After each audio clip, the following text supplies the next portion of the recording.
শর্ত আছে, এই শর্ত যদি পালন করতে পারো তাহলে চাণক্য ডিফেন্স একাডেমিতে আসবে, নতুবা এসো না ভাই, নাহলে এসো না বন্ধু।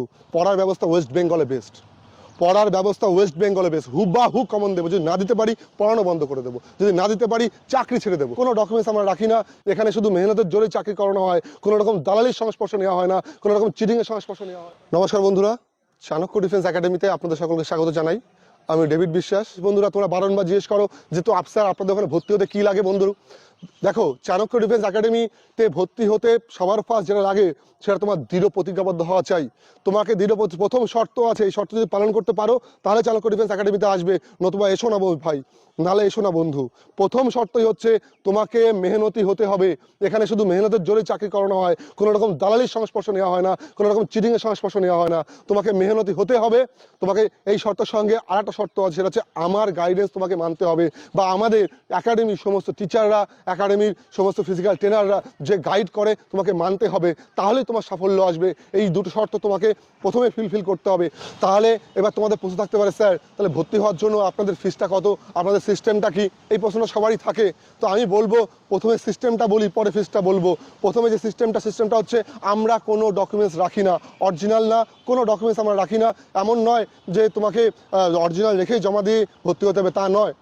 হ্যাঁ, যারা দরিদ্র আছো, তাদের ফিস দেওয়ার সামর্থ্য নেই, তারা এই ব্যাপারে কথা বলতে পারো, এক একজনকে আমরা সেই চিন্তা ভাবনা করতে পারি। কিন্তু জেনারেলি যে সিস্টেমটা আমরা রাখি সেটা হচ্ছে ডকুমেন্টস আমরা জমা রাখি না।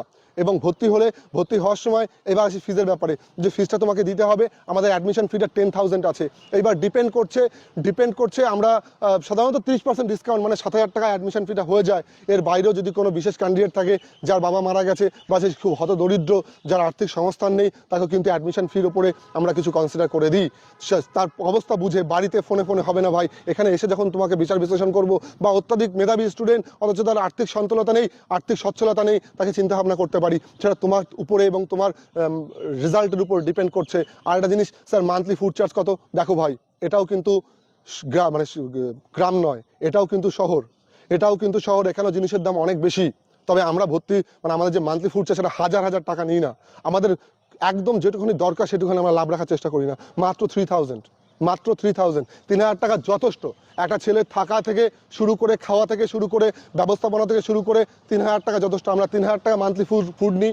তার মধ্যে আমরা সপ্তাহে 2 দিন মাংস প্রোভাইড করি, 2 দিন মাছ প্রোভাইড করি, 2 দিন ডিম প্রোভাইড করি, 1 দিন সবজি প্রোভাইড করি, দিনে 3 বার খাওয়া প্রোভাইড করি, মাসে 90 বার, সঙ্গে থাকার ব্যবস্থা আছে। দিনে 3 বার আমরা কিন্তু খাওয়ার ব্যবস্থাটা করি, এছাড়াও সঙ্গে কিন্তু থাকার ব্যবস্থা আছে। মাত্র 3,000 টাকার মধ্যে। এই 3,000 টাকা আজকের দিনে কিছুই হয় না।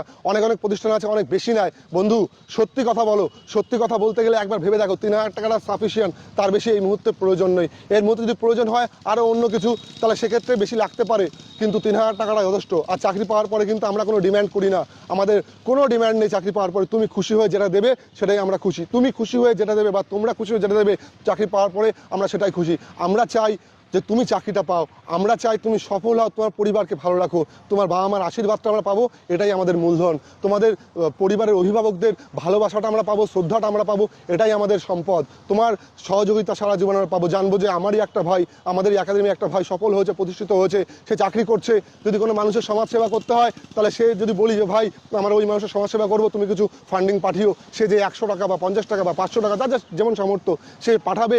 আরেকটা গরিব মানুষের সেবা হবে, আর একটা গরিব মানুষের হেল্প হবে, এটাই আমরা খুশি। তুমি খুশি হয়ে চাকরি পাওয়ার পর যদি যা দেবে তাতে আমরা সন্তুষ্ট। আমরা কোনো লক্ষ টাকা ডিমান্ড করবো না, ওরকম কোনো সিস্টেম আমাদের কাছে নেই ভাই। আর একটা জিনিস, তোমরা অনেকেই জিজ্ঞাসা করো, স্যার আপনাদের খাবারটা তো বুঝলাম দিনে 3 বার, মাসে এই মেনু আছে, সপ্তাহে এই মেনু আছে, স্যার তাহলে আপনাদের পড়ার ব্যবস্থা কেমন? পড়ার ব্যবস্থা ওয়েস্ট বেঙ্গলে বেস্ট, হুবাহু কমন দেবো। যদি না দিতে পারি পড়ানো বন্ধ করে দেবো, যদি না দিতে পারি চাকরি ছেড়ে দেবো। আমি নিজে চাকরি করি, তোমরা সকলেই জানো। একটা নয় 3টে চাকরি পেয়েছি, পুলিশের অফিসারে সিলেক্ট হয়েছি, পুলিশের এসআইতে সিলেক্ট হয়ে 80 র্যাঙ্ক করেছি। সেই যে অভিজ্ঞতা, 13 বছরের অভিজ্ঞতা। তুমি আর একটা ব্যক্তিকে দেখিয়ে তো, যে নিজে অফিসার হয়ে, যে নিজে সফল হয়ে জীবনে আর 5টা মানুষের হেল্প করার জন্য লেগে গেছে। হ্যাঁ ভাই, আর 5টা মানুষের হেল্প করছে, তুমি দেখাও না।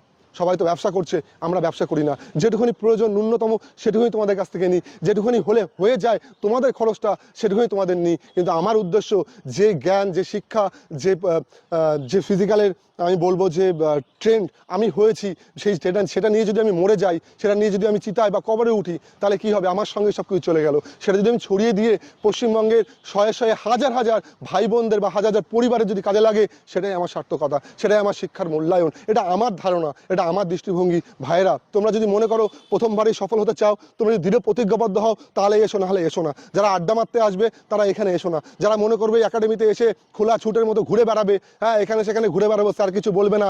অনেক একাডেমিতে এরকম টুকটাক আমি দেখেছি, সব জায়গায় না সবাই ভালো, সবাই ভালো, কাউকে নিন্দা করছি না, কিন্তু অনেক জায়গা হতে পারে এরকম। কিন্তু আমাদের এখানে এরকম কিচ্ছু হবে না ভাই। ডিসিপ্লিনের মধ্যে থাকতে হবে, পড়াশোনা করতে হবে, চাকরি পেতে হবে ধারাবাহিকভাবে। প্রত্যেক দিন মক টেস্টের সিস্টেম, তোমাকে একদম হাতে ধরে তৈরি করা হবে, তোমাকে খাটিয়ে নেওয়া হবে। যদি তোমার চাকরি পাওয়ার ইচ্ছা থাকে তবেই তুমি এসো। হ্যাঁ, এর বাইরে তাহলে স্যার আমরা কি আনন্দ করবো না? সারাক্ষণ কি জেলখানা? না, জেলখানা নয় ভাই। আমি তোমাদের সঙ্গে আনন্দ করি, আমি তোমাদের সঙ্গে আড্ডা দিই, বছরে বহুবার পিকনিক করি আমরা, বহুবার, গড়ে মাসে একবার হয়েই থাকে আনন্দ আমাদের। তো এই আনন্দ সব কিছু জীবনের অঙ্গ, কিন্তু পড়াশোনাটা কিন্তু আমরা বুঝিনি। এই জন্যই বললাম পশ্চিমবঙ্গের বেস্ট প্রিপারেশন আমি দেবো, ডেভিড স্যার দেবে, এটা তোমরা মিলিয়ে নেবে। আমাদের যদি যোগাযোগ করতে হয়, যদি একাডেমিতে আসতে হয়, তোমরা ভিজিট করো। এই ফোনে সব কিছু বোঝা যায় না।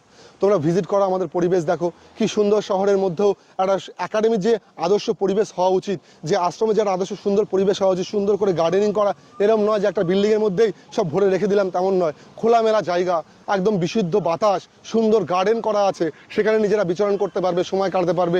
ঘরের মধ্যে পড়তে হচ্ছে না, বাইরে পড়তে পারবে, প্রকৃতির সৌন্দর্য নিতে পারবে, তার মাঝখানে পড়বে। আবার বলছি, এটা গ্রাম নয়, এটা শহর। তোমরা আসো বন্ধুরা, এসে দেখো, তোমাদের নিশ্চয়ই ভালো লাগবে, নিশ্চয়ই ভালো লাগবে। ফোনে সব কিছু বোঝানো যায় না, পড়াশোনার পরিবেশটাই মেন। এনভায়রনমেন্ট ম্যাটার করে। এনভায়রনমেন্ট, পরিবেশ তোমাকে চেঞ্জ করতে বাধ্য। তুমি যে পরিবেশে থাকবে, আমরা হচ্ছে জলের মতো, জলের মতো যে পাত্রে রাখবো সেই পাত্রটাকে ধারণ করবে। এবার পাত্রটা যদি নোংরা হয় তাহলে নোংরা হতে বাধ্য, আর পাত্র যদি ভালো হয় ভালো হতেও বাধ্য।